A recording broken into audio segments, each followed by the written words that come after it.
Bismillahirrahmanirrahim. Assalamualaikum warahmatullahi wabarakatuh.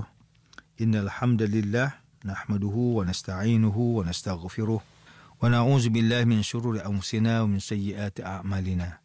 Man yahdihillahu fala mudilla lahu wa man yudlil fala hadiya lahu.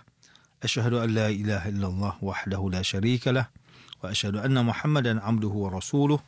Allahumma salli wa sallim ala sayyidina Muhammad wa ala alihi wa ashabihi wa tabi'in wa man tabi'ahum bi ihsanin ila yaumiddin. A'udzu billahi minasyaitonir rajim. Ya ayyuhalladzina amanu taqullaha haqqa tuqatih wa la tamutunna illa wa antum muslimun. Amma ba'd. Yang berusaha Tuan Haji Ahmad Nazri Muhammad Yusof selaku penerbit rancangan tafsir Al-Quran dan seterusnya sidang pendengar yang dirahmati Allah Subhanahu wa taala. Pada hari ini kita akan menyambung kembali rancangan tafsir Al-Quran bagi siri yang ke-16. InsyaAllah, pada kali ini kita akan menyambung semula perbincangan mengenai pentafsiran ayat yang ke-12 hingga ayat yang ke-14 surah Al-Anfal. Sidang pendengar yang dirahmati Allah, Profesor Dr. Muhammad Quraisy Shihab menerusi kitab Tafsir Al-Misbah menyatakan bahawa Abdul Hamid dan Ibnu Mardawai meriwayatkan daripada Abu Dawud Al-Mazini yang terlibat dalam peperangan Badar. Abu Dawud Al-Mazini berkata bahawa ketika aku mengejar salah seorang kafir musyrikin dalam peperangan Badar, aku telah menghayunkan pedangku ke arahnya, tetapi kepalanya terjatuh sebelum pedangku menyentuhnya. Riwayat yang sama juga dikemukakan oleh Ibnu Mardawai melalui Abu Umamah Ibnu Sahal Ibnu Hanif yang mendapat maklumat daripada ayahnya yang terlibat dalam peperangan Badar. Tetapi semua hadis dan pendapat ini ditolak atau didiamkan oleh ramai ulama yang pakar dalam bidang tafsir Al-Quran. Muhammad Rashid Ridha merupakan salah seorang ulama yang menolak hadis-hadis tersebut dan menolak pendapat yang menyokong keterlibatan malaikat dalam peperangan. Apatah lagi membunuh orang kafir musyrikin. Beliau menyatakan bahawa hadis-hadis tersebut diriwayatkan oleh para sahabat yang tidak terlibat dalam peperangan. Manakala Ibn Abbas radhiyallahu anhuma pula masih kecil ketika itu. Adapun pandangan yang menyatakan bahawa para malaikat terlibat secara langsung dalam peperangan adalah suatu pandangan yang menterbalikkan kenyataan dan ia bertentangan dengan ayat Al-Quran yang menegaskan bahawa kehadiran para malaikat ialah sebagai berita gembira supaya hati orang beriman menjadi tenang. Sedangkan riwayat-riwayat itu menjadikan para malaikat sebagai pasukan perang. Untuk makluman sidang pendengar yang dikasihi Allah, nama penuh Muhammad Rashid Ridha ialah Muhammad Rashid bin Ali Ridha bin Samsuddin bin Bahauddin Al-Qalmuni Al-Husaini. Beliau dilahirkan pada tahun 1865 di daerah Qalamun, berhampiran dengan wilayah Tripoli, Lubnan, dan meninggal dunia pada tahun 1935 di Mesir.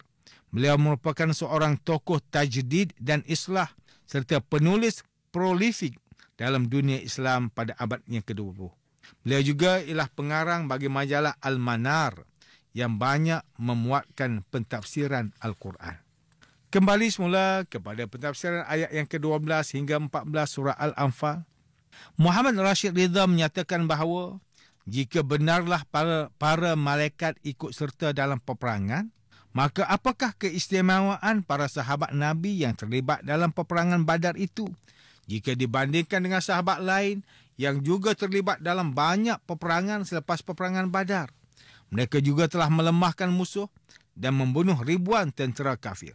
Muhammad Rashid Ridha menimbulkan satu persoalan, iaitu mengapakah pasukan muslimin yang ikut serta dalam peperangan itu mendapat keistimewaan, sedangkan Nabi SAW telah menegur seorang tentera Islam yang berselisih faham dengan salah seorang tentera Islam yang lain.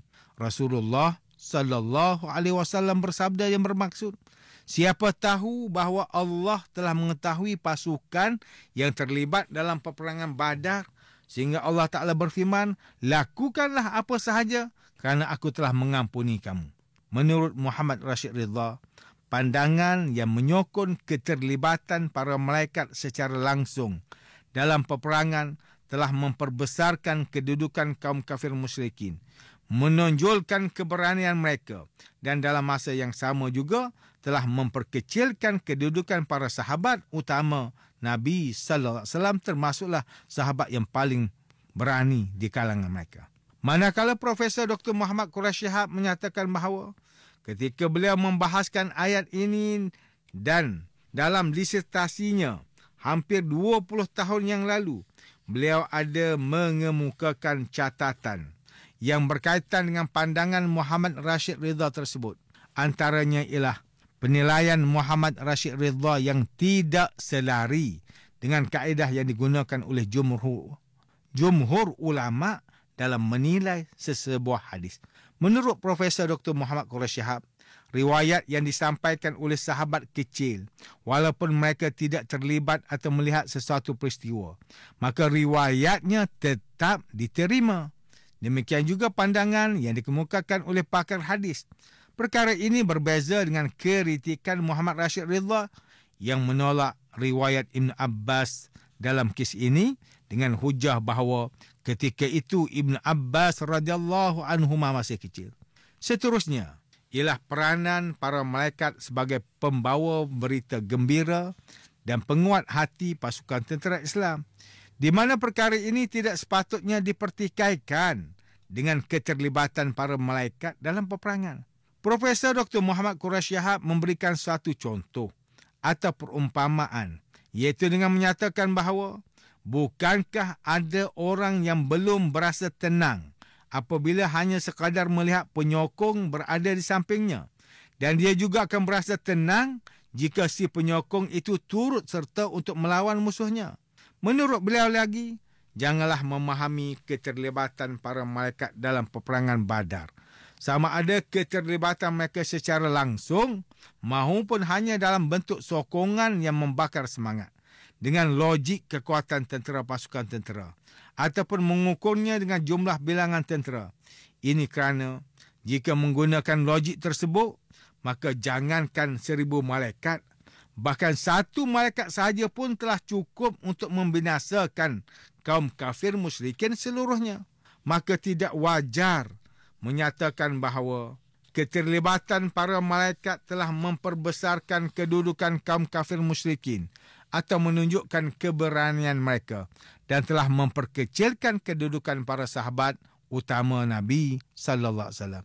Sesungguhnya keistimewaan para sahabat Nabi sallallahu alaihi wasallam yang terlibat dalam peperangan tersebut akan kekal sepanjang masa, kerana mereka tampil dalam sebuah peperangan yang menentukan masa depan tauhid serta menentukan kelangsungan hubungan antara langit dan bumi sebagaimana yang digambarkan oleh Nabi sallallahu alaihi wasallam. Apatah lagi kekuatan kedua-dua pasukan tentera yang berperang ketika itu adalah tidak seimbang. Maka demikianlah keistimewaan pasukan tentera Islam yang terlibat dalam peperangan Badar. Sama ada para malaikat maupun orang beriman, di mana kedudukan mereka tidak akan sama dengan sesiapa pun selepas mereka. Walaupun terlibat dalam banyak peperangan dan membunuh ramai musuh, sesungguhnya keterlibatan pasukan tentera Islam termasuklah para malaikat dalam peperangan Badar itu merupakan suatu anugerah penghormatan daripada Allah Subhanahu wa taala kepada mereka. Dalam konteks ini, Imam Al-Bukhari meriwayatkan daripada Muaz Ibnu Rafa'ah daripada bapanya yang terlibat dalam peperangan Badar bahawa maksudnya malaikat Jibril telah datang kepada Nabi sallallahu alaihi wasallam dan bertanya, bagaimanakah kedudukan pasukan tentera muslim yang terlibat dalam peperangan Badar? Nabi sallallahu alaihi wasallam menjawab, mereka itu termasuk dalam kalangan orang yang paling mulia di antara kaum muslimin. Malaikat Jibril pun berkata, demikianlah juga dengan malaikat yang menyaksikan peperangan Badar daripada kalangan malaikat. Akhir sekali, Profesor Dr. Muhammad Quraish Shihab membuat kesimpulan yang sama seperti mana kesimpulan yang dikemukakan oleh Sayyid Qutb, di mana beliau menulis dalam kitab tafsirnya Fi Zilalil Quran dengan menyatakan bahawa kita percaya wujudnya makhluk Allah yang bernama malaikat, tetapi kita tidak mengetahui sifat dan tabiat mereka kecuali dengan pengetahuan yang disampaikan oleh Allah mengenai mereka. Kerana itulah kita tidak mengetahui cara keterlibatan mereka dalam peperangan Badar kecuali dengan apa yang dijelaskan oleh Al-Quran, iaitu Allah mewahyukan kepada mereka melalui firman-Nya, sesungguhnya aku bersama-sama dengan kamu. Anni ma'akum. Allah memerintahkan mereka untuk memancung leher orang kafir musyrikin dan memotong setiap hujung jari atau anggota badan mereka. Maka para malaikat pun melaksanakan perintah tersebut dengan cara yang kita tidak ketahui. Ini adalah sebahagian daripada pengetahuan kita terhadap malaikat. Sedangkan kita tidak mengetahui mengenai mereka kecuali dengan pengetahuan yang diajarkan oleh Allah kepada kita. Sidang pendengar yang dimuliakan, demikianlah tafsir bagi ayat yang ke-12 hingga ke-14 surah Al-Anfal menurut pentafsiran oleh para ulama. Ayat ke-12 hingga ke-14 ini menunjukkan kepada kita bahawa Allah Maha Berkuasa untuk memberikan balasan azab seksaan di dunia dan balasan azab seksaan api neraka di akhirat kelak kepada orang yang menentang Allah dan Rasul-Nya. Allah juga Maha Berkuasa untuk memerintahkan para malaikat supaya membantu orang Islam dalam peperangan dan menguatkan pasukan mereka. Perkara ini jelas membuktikan bahawa azab seksaan Allah di dunia dan akhirat itu adalah benar. Begitu juga dengan bantuan para malaikat kepada orang beriman dalam peperangan. Namun demikian, jika kita melihat situasi masyarakat pada hari ini, ada di kalangan orang Islam yang menentang hukum dan ajaran Islam yang dibawa oleh Rasulullah sallallahu alaihi wasallam. Sama ada mereka menolak Al-Quran dan hadis sebagai sumber hukum dan perundangan Islam, ataupun mereka hanya menerima Al-Quran sahaja sebagai sumber hukum. Tetapi dalam masa yang sama, mereka menolak hadis Rasulullah sallallahu alaihi wasallam.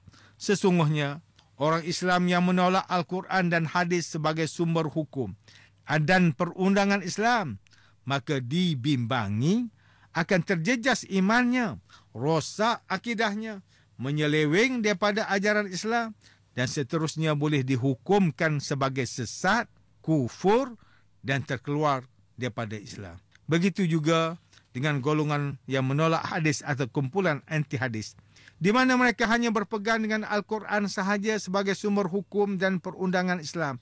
Sedangkan hadis Nabi sallallahu alaihi wasallam sangat penting dan berperanan sebagai sumber utama yang kedua selepas Al-Quran dan berfungsi untuk menjelaskan segala hukum yang terdapat dalam Al-Quran. Penolakan dan penentangan terhadap Al-Quran dan hadis sebagai sumber hukum dan perundangan Islam ini dibimbangi akan menyebabkan bertambah suburnya ideologi sesat seperti sekularisme dan liberalisme serta melahirkan manusia yang rosak akhlaknya sehingga menyebabkan berlakunya kepincangan dalam sistem politik, ekonomi, sosial, pentadbiran, kehakiman dan seluruh aspek kehidupan manusia dalam sesebuah negara.